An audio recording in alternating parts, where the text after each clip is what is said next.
Okay, that is a fail. So, two reasons really.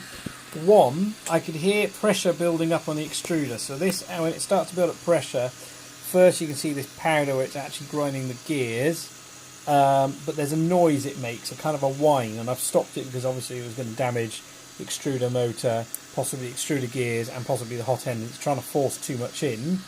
Now that meant it was definitely over extruding. That's even with me having tweaked the Duet software to do a 94% extruder modifier.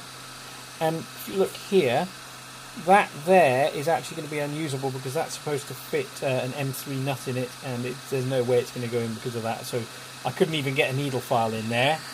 The head rested here and left a bit of a blob, and that's still kind of hot there. And okay, this is just where I stopped it and paused, so there's nothing there. But then, to be honest, the fact that the extruder has oozed a bit more afterwards is because it was over extruding and pressure was building up. So I had to cancel that before it actually damaged the printer. So at the moment, I still have to play with IdeaMaker.